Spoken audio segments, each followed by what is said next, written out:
যশোর বিনোদিয়া পার্কের আংশিক আমি আপনাদের সাথে এই ভিডিওতে শেয়ার করছি। হ্যালো এভরিওয়ান, আসসালামু আলাইকুম। কেমন আছেন সবাই? আই হোপ সবাই অনেক বেশি ভালো আছেন।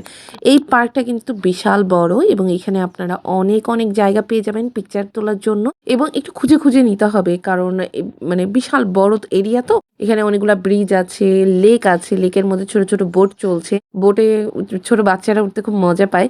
এখানে কিন্তু লাফ দিয়ে সিট বানানো আছে বসার জন্য এবং লেকের পাড়, ব্রিজ এগুলো আসলে খুবই ভালো লাগে। বেশি ভালো হচ্ছে গিয়ে এখানে অনেক বড় এরিয়া।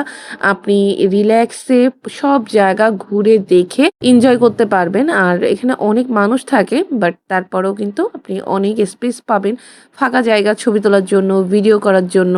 এখানে এসে আমাদের সাথে দেখা হয়ে গিয়েছিল হরিণের সাথে। এখানে কিন্তু অনেকগুলা হরিণ ছিল আর এখানটায় রাজহাঁস ছিল। পার্কের মধ্যে কিন্তু একটা চিড়িয়াখানাও আছে। চিড়িয়াখানায় পরে যাব।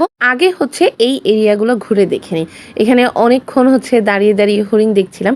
হরিণ পাতা খাচ্ছিল, ব্যাপারটা দেখতে খুবই ভালো লাগছিল। দেন হচ্ছে এপাশে আসলাম। এখানে অনেক সুন্দর ডেকোরেশন করে রাখছিল বিভিন্ন জিনিস দিয়ে। এখানে পানিটা প্রচন্ড ঠান্ডা ছিল। আর এটা আমার কাছে খুব ইউনিক লাগছে। এর আগে কখনো এই জিনিসটা আমি কোথাও দেখিনি।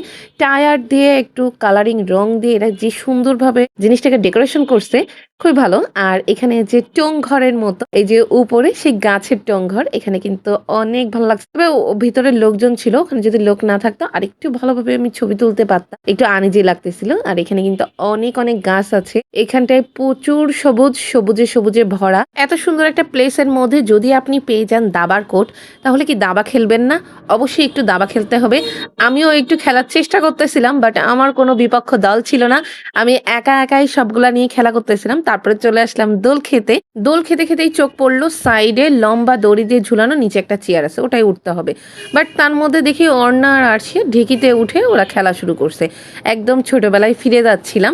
দেন ওদের এটা দেখে আমারও একটু মন চালো, আমিও একটু বসে পড়লাম।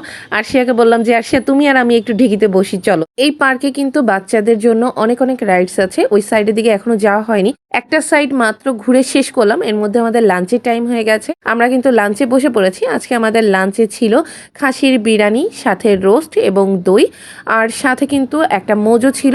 দেন এটা দিয়ে আমরা খুব ভালো ভরপুর লাঞ্চ সেরে নিলাম। দেন হচ্ছে এখন আমরা আবার ঘুরতে বের হব। লাঞ্চ শেষ করে সবাই রিল্যাক্সে বসে আছে, ঠিক তখনই দেখলাম এখান থেকে ঘোড়ার গাড়ি যাচ্ছে। আমার আবার ঘোড়ার গাড়ি খুবই পছন্দ। আর এই সাইডে বাচ্চাদের রাইডস আছে, নেক্সট ভিডিওতে আবার শেয়ার করব। আজকের মতো আল্লাহ হাফেজ।